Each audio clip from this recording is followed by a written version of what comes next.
ঝাল আলু আর ঝোল না হলে দেশি মুরগি খেতে একদমই ভালো লাগে না। আসসালামু আলাইকুম এভরিওয়ান, কি অবস্থা সবার, কেমন আছেন? আশা করছি আপনারা অনেক বেশি ভালো আছেন। আমি আলহামদুলিল্লাহ অনেক অনেক ভালো আছি। আজকে ঝাল ঝাল দেশি মুরগি রান্না করব, সেই সাথে কিন্তু আলুও থাকবে। তো এইখানে আমি একটা মুরগি নিয়েছি, তো এইটা হচ্ছে ডিম পাড়া মুরগি। দেখতেই পাচ্ছেন যে অনেক সুন্দর ডিম হয়েছে। আজকে দেশি মুরগি রান্না করার জন্য এখানে আমি গুঁড়া মশলা ব্যবহার করব। তো এইখানে আমি 2 টেবিল চামচ পরিমাণ নিয়েছি লাল মরিচের গুঁড়া, আর এইখানে নিয়ে নিলাম ধনিয়া গুঁড়া আর জিরার গুঁড়া 1 টেবিল চামচ পরিমাণ, আর এখানে নিয়ে নিলাম হাফ টেবিল চামচ পরিমাণ হচ্ছে গরম মশলার গুঁড়া। তারপরে দেন হচ্ছে পরিমাণ মতো লবণ, দেন হচ্ছে হলুদ দিয়ে সুন্দর করে একটা বেটার তৈরি করব। পানি দিয়ে এইখানে হচ্ছে আমি সুন্দর মতো করে মশলাগুলোকে গুলিয়ে নিলাম। দেশি মুরগি রান্না করার ক্ষেত্রে যদি গুঁড়া মশলা দিয়ে রান্না করা হয় তাহলে এইভাবে মশলাগুলোকে পানির সাথে গুলিয়ে নিলে অনেক বেশি টেস্ট হয়। তো এইখানে হচ্ছে মশলাগুলোকে আমার সুন্দর মতো করে গুলানো হয়ে গেছে, এখন একটা সাইডে রেখে দিব।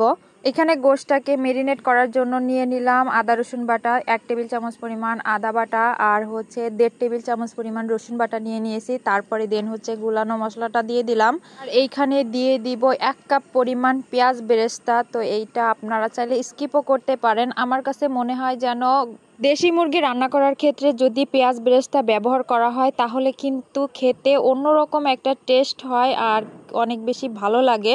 তো এখানে আমার মেরিনেট করা হয়ে গেছে, এখন একটা ঢাকনার সাহায্যে ঢেকে আমি 10 মিনিটের জন্য রেখে দিব। মুরগিটা রান্না করার জন্য এখানে আমি প্যানে নিয়ে নিলাম পরিমাণ মতো তেল, তারপরে দিয়ে দিলাম হচ্ছে 1 মুঠ পরিমাণ পেঁয়াজ কুচি, তারপরে দেন হচ্ছে কাঁচামরিচ দিয়ে দিলাম, আর দিয়ে দিলাম গোটা গরম মশলা, আর এখন হচ্ছে 2টা তেজপাতা মাঝখান দিয়ে ফাল করে দিয়ে দেন হচ্ছে সুন্দর মতো করে কষিয়ে নিব। আর এই পর্যায়ে হচ্ছে মেরিনেট করা মাংসটাকেও দিয়ে দিব। যেহেতু দেশি মুরগি একটুখানি শক্ত হয়ে থাকে, এই জন্য মেরিনেট করে রান্না করলে কিন্তু তাড়াতাড়ি করে সেদ্ধ হয়ে যায় আর খেতেও কিন্তু একটা অন্যরকম ভাব চলে আসে।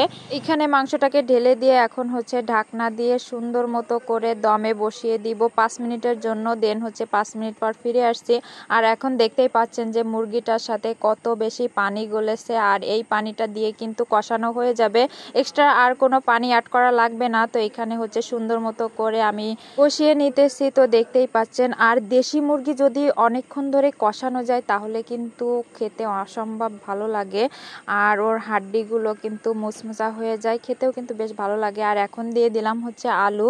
আমার কষানোটা প্রায় আধা কষানো হয়ে গেছে, এখন সেই পর্যায়ে দিয়ে দিছি আলু, আর আলুটা দিয়ে আমি ঢাকনা দিয়ে ঢেকে দেন হচ্ছে কষিয়ে নিলাম। আর এখন হচ্ছে 1 কাপ পরিমাণ পানি দিয়ে আমি রান্না করে নিব। এইখানে আমার মুরগিটা কিন্তু কষানোর সময় কিন্তু সেদ্ধ হয়ে গেছে, এই জন্য আমি বেশি পরিমাণ পানি দেইনি, তাহলে অনেক বেশি জাল হয়ে গেলে খেতে একদমই ভালো লাগবে না। তো এইখানে কিন্তু আমার প্রায় রান্না করা হয়ে গেছে, এখন চুলার আঁচটা কমিয়ে আমি 5 মিনিটের জন্য দমে রেখে দিব। তো এখানে আজকের মতো আমার রান্নাটা হয়ে গেছে। তো আপনাদের কাছে কেমন লেগেছে আমার রান্নার ভিডিও, তো সবাই অবশ্যই কমেন্টস করে বলে যাবেন। আজকের মতো এখানেই বিদায় নিব। আল্লাহ হাফেজ।